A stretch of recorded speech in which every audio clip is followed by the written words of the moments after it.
Magical clay tractor super robot Hindi कहानियां।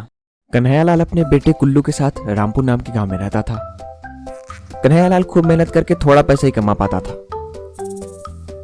वह दूसरों खेतों में हल जोतता था और जो भी पैसे आते थे उससे ही अपना गुजारा चलाया करता था। एक बार इसी तरह कन्हैयालाल खेतों में हल जोत रहा था और वो काफी थक गया, तो उसने सोचा थोड़ी देर आराम कर लेते हैं, और वो वहीं पेड़ के नीचे लेट गया। कुछ समय के बाद कन्हैयालाल जिसके खेतों की जुताई कर रहा था उसका मालिक वहां पर आ जाता है और उसे आराम करते हुए देख लेता है और उसे कहता है, ओ भाई साहब, आराम करने के लिए पैसे मिलते हैं क्या? देखो ढंग से करना है काम करो, वरना हम किसी और को ढूंढ लेंगे। जब उसने खेत जोत लिए तो पगार देते वक्त कुछ पैसे काट लिए उसके मालिक ने। कन्हैयालाल जब घर पहुंचा तो उसने सोचा कब तक ऐसे दूसरों खेतों में काम करता रहूंगा, कुछ नया काम ढूंढना होगा। उसने सोचा एक ट्रैक्टर ही ले लेते हैं, थोड़ी मेहनत भी कम लगेगी और कुछ पैसे भी आ जाएंगे। पर ट्रैक्टर लेने के लिए उसके पास तो पैसे थे नहीं। फिर उसने सोचा रेंट पर ले लेते हैं। तभी उसका लड़का कुल्लू उससे कहने लगा, पापा एक खिलौना ले दो ना प्लीज पापा। अभी नहीं बेटे, बाद में ले देंगे, ठीक है? पर उसका लड़का बहुत जिद करने लगा, नहीं पापा ले दो ना प्लीज पापा। तो कन्हैयालाल ने अपने बेटे को खिलौने की दुकान में ले गया।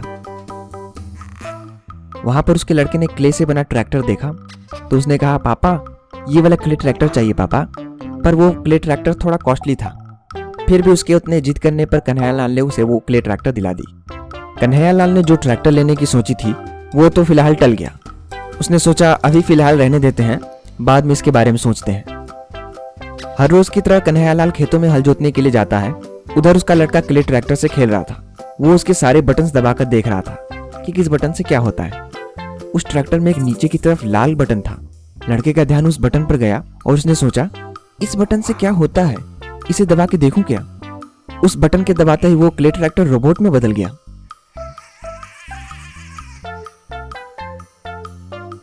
उस रोबोट ने कहा, Hello, I am Super Robot Cortex A53. How can I help you? ये देखकर कुल्लू पहले तो चौंक गया और बहुत खुश हो गया। अरे वाह, ये क्ले ट्रैक्टर तो बहुत कमाल का है, ये तो एक रोबोट में भी बदल जाता है। पर ये सब चीजें एक बलदेव नाम का आदमी पीछे से छिपकर देख रहा था। उधर कन्हैयालाल खेतों में काम कर रहा था। तभी वो बलदेव नाम का आदमी वहां पहुंचा और उस पर झूठा आरोप लगाने लगा। कल तक तो मेरा ट्रैक्टर यही था, पर आज नहीं है। कहाँ छुपाई है तुमने? सच सच बता दो वरना मैं तुम्हें जेल भेजवा दूंगा। कन्हैयालाल बहुत शरीफ था बेचारा। उसने ज्यादा कुछ नहीं कहा। उसने कहा, बस ठीक है मालिक, मैं आपका ट्रैक्टर ढूंढ के लाके देता हूँ।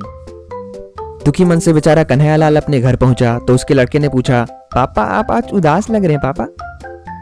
अच्छा पापा सुनो ना, आज तो गजब ही हो गया। वो आपने जो क्ले ट्रैक्टर लिया था ना, वो आम खिलौना नहीं है, वो एक जादुई क्ले ट्रैक्टर है जो एक रोबोट भी बन जाता है। हाँ पापा, मैंने आज देखा। फिर कन्हैयालाल ने कहा, अच्छा तब तो ठीक है, वो ट्रैक्टर हम उस बलदेव को दे देंगे। क्यों पापा, हम उसे क्यों दे देंगे? ये हमारा ट्रैक्टर है। अरे बेटा, उस ट्रैक्टर के लिए हमारे पास उतने पैसे नहीं हैं। हम उसके बदले ये ट्रैक्टर उसे दे देंगे। मैं तुम्हारे लिए दूसरा ट्रैक्टर खरीदूंगा मिट्टी का ऐसा ही। पर पापा ये ऐसा वैसा ट्रैक्टर नहीं है, ये एक रोबोटिक ट्रैक्टर है, ये बहुत काम आ सकता है हमारे। फिर भी कन्हैया ने उस ट्रैक्टर को उसे दे दिया और कहा, ये एक जादुई ट्रैक्टर है जो रोबोट में भी बदल सकता है। वो रोबोटिक ट्रैक्टर पाकर वो बलदेव बहुत खुश हुआ। अब तो ये जादुई क्ले ट्रैक्टर मेरे पास आ गया, अब देखो मैं इससे क्या क्या करता हूँ। एक दिन बलदेव अपने उसी पुरानी ट्रैक्टर से कहीं जा रहा था तो कन्हैया के लड़के कुल्लू ने वो ट्रैक्टर देख लिया। अरे ये तो वही ट्रैक्टर है जो चोरी हो गया था। कहाँ से आ गया ये? अच्छा, इसने झूठा इल्जाम लगाया था मेरे पापा पर वो रोबोटिक्स ट्रैक्टर पाने के लिए। अभी बताता हूँ। कुल्लू रात में चुपके से उस बलदेव के घर गया और उस ट्रैक्टर को रोबोट में बदलकर उस रोबोट को सारी बातें बता दी। फिर जब अगले दिन बलदेव उस ट्रैक्टर का बटन दबाया तो वो ट्रैक्टर रोबोट में बदलकर सीधे उसका गर्दन पकड़ लिया। उस रोबोट ने बलदेव से कहा, तुम धोखेबाज हो, You are a liar. तुमने उन्हें धोखा दिया है। मुझे उनके पास वापस करके उनसे माफी मांगो, वरना मैं तुम्हारी खोपड़ी यहीं कुचल दूंगा। बलदेव एकदम डर जाता है। वो क्ले ट्रैक्टर उन्हें वापस कर देता है और उनसे माफी मांगता है। रायपुर नाम के शहर में अनिकेत अपनी पत्नी सरला के साथ रहता था।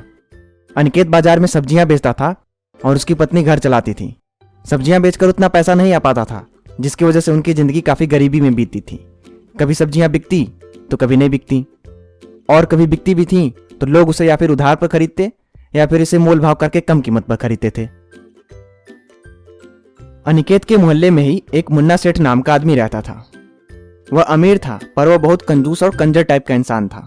वह चीजों को खरीदने में बहुत मोल भाव किया करता था, यहाँ तक कि वो सब्जियां भी मोल भाव करके खरीद के लेके जाता था। एक दिन इसी तरह अनिकेत बाजार में सब्जियां लगाकर बेच रहा था, तो वो मुन्ना सेठ वहां आता है और अनिकेत से कहता है, अरे छोटू, ये बैगन कैसे दे रहे हो?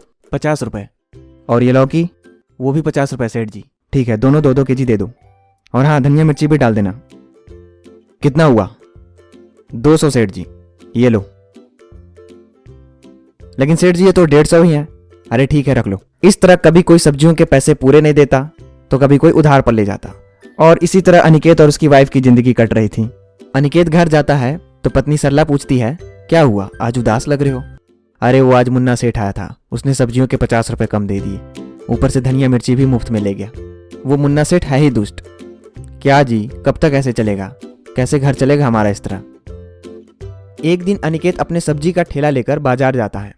रास्ते में जाते वक्त पीछे से एक ट्रक ने उसके ठेले को टक्कर मार दी, जिससे उसकी सारी सब्जियां जमीन पर गिर गईं और आधे से ज्यादा सब्जियां तो गाड़ियों से दबकर खराब हो गईं। बचे हुए सब्जियों को अनिकेत बाजार में बेचकर घर जाता है। अनिकेत के घर पहुंचने पर सरला ठेले पर कोई सब्जी न होने पर खुश होती है और सोचती है, चलो आज तो पूरी सब्जियां बिक गईं। और अनिकेत से पूछती है, क्यों जी, कितने रुपए की कमाई हुई आज? आज तो पूरी सब्जियां बिक गईं। सरला अनिकेत से पैसे मांगती है तो अनिकेत उसे पैसे देता है। पैसे कम देखकर सरला पूछती है, क्यों जी, इतने कम पैसे क्यों? आज तो पूरी सब्जियां भी बिक गईं, फिर भी इतने कम पैसे? सरला, सब्जियां बिकी नहीं, सब गिर गई थीं, पीछे से ट्रक ने टक्कर मार दी थी आज। ये सुनकर सरला काफी उदास हो जाती है। देश में कोरोना के बढ़ रहे केसेस को देखते हुए सरकार ने दोबारा लॉकडाउन लगाने का फैसला किया। सरकार के इस फैसले को सुनकर अनिकेत, हे भगवान, ये लॉकडाउन भी ना, कोरोना से मरे ना मरे, खाए बिना जरूर मर जाएंगे। तो इस पर सरला कहती है, ऐसा क्यों बोलते हो जी, हम कुछ न कुछ उपाय निकाल लेंगे, आप टेंशन मत लो। लॉकडाउन लगने की वजह से लोग बाहर से अपने घर वापस आ रहे थे, और अनिकेत का एक बचपन का दोस्त था शुभम, वो भी लॉकडाउन में बाहर से घर आया हुआ था। वो बहुत अमीर था। इसी तरह एक दिन घूमते घूमते वह अनिकेत से मिलने चला आया। अरे अनिकेत, कैसे हो भाई, क्या हालचाल है? बढ़िया।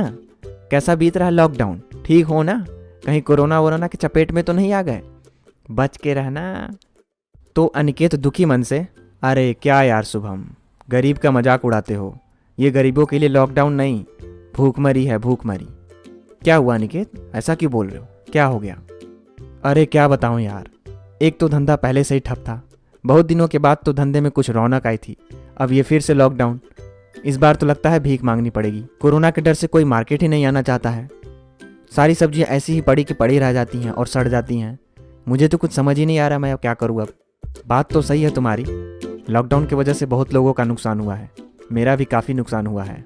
क्या यार, तुम तो इतने बड़े आदमी हो, तुम्हारा क्या नुकसान हुआ होगा? इसी तरह अनिकेत से बात करते करते शुभम अनिकेत से कहता है, अनिकेत, तुम्हें ऐतराज न हो तो एक बात कहूँ? हाँ बोलो। मेरे पास ना एक आइडिया है तुम्हारे लिए। कैसा आइडिया? तुम ना सब्जियों की होम डिलीवरी शुरू कर दो। तुम एक डिलीवरी बॉय रख लो, तुम सब्जियों को होलसेल मार्केट से उठाना और अपने यहाँ घर में स्टोर कर लेना, फिर उन सब्जियों को तुम लोगों को घरों तक पहुँचाना, और तुम उनसे सब्जियों के थोड़े दाम भी अधिक ले लेना और डिलीवरी चार्ज भी लेना। इस पर अनिकेत कहता है, कौन देगा यार सब्जियों के दाम अधिक, ऊपर से डिलीवरी चार्ज भी? अरे इतनी भयंकर महामारी में तुम लोगों की जरूरतें पूरी कर रहे हो अपनी जान का रिस्क लेकर, कौन नहीं देगा? सब देंगे, तुम शुरू करो बस। शुभम अनिकेत को फोन पर कुछ समझाते हुए शुभम अनिकेत को अपने फोन पर कुछ ऐप्स के बारे में बताता है और उसे समझाता है कि कैसे वह सिर्फ अपने फोन से घर बैठे अपना बिजनेस चला सकता है। शुभम के कुछ देर समझाने के बाद अनिकेत, पर यार मेरे पास ये बड़ा वाला फोन नहीं है। तो शुभम अनिकेत को एक स्मार्टफोन देता है और कहता है, ये लो, इससे शुरू करो। अरे नहीं यार, मैं नहीं ले सकता, पता नहीं आइडिया सक्सेस होगा भी कि नहीं। नहीं, मैं नहीं ले सकता। अरे रख लो यार, दोस्त हो तुम मेरे, रख लो। अच्छा, बाद में जब तुम्हारे पास पैसे हो जाएंगे तब दे देना मेरे को फ़ोन। थैंक्स यार शुभम। फिर शुभम के वहाँ से जाने के बाद अनिकेत अपने घर जाकर अपनी पत्नी से कहता है, आज एक बचपन का दोस्त मिला था, उसने सब्जियों की होम डिलीवरी का आइडिया बताया और उसने एक स्मार्टफोन भी दिया। चलो अच्छा है जी कि आपका दोस्त इतना हेल्पफुल है, वरना आजकल कौन करता है इतनी मदद, वो भी ऐसे समय में। फिर अनिकेत अपने दोस्त शुभम के दिए हुए फ़ोन से अपने एरिया में सब्जियों के होलसेल मार्केट का पता लगाता है और वहां से होलसेल में सब्जियां खरीद कर अपने घर में स्टोर करता है। और उसने एक डिलीवरी बॉय भी रख लिया। अनिकेत और उसकी वाइफ जिन लोगों को जिस भी सब्जी की जितनी जरूरत होती थी उनका लोकेशन पता लगाते और डिलीवरी बॉय के थ्रू उनका डिलीवरी करते थे। अनिकेत कस्टमर से ऑर्डर रिसीव करता और सरला सब्जियों के पैकिंग का काम करती। लॉकडाउन की वजह से लोग सब्जियों की डिलीवरी की डिमांड करने लगे। सब्जियों की डिमांड बढ़ जाने से अनिकेत होलसेल से अधिक मात्रा में सब्जियां लाने लगा और अनिकेत खुद भी डिलीवरी करना शुरू कर दिया। धीरे धीरे उन्होंने सब्जियों के स्टोरेज के लिए एक एयर कंडीशंस गोडाउन रेंट पर ले लिया। उन्होंने अपने बिजनेस को बड़े स्केल पर करना शुरू कर दिया और उनका बिजनेस बहुत बड़ा हो गया। वो एक करोड़पति बन गए। इस वीडियो को लाइक करिए और चैनल को सब्सक्राइब करिए। तब तक के लिए बाय।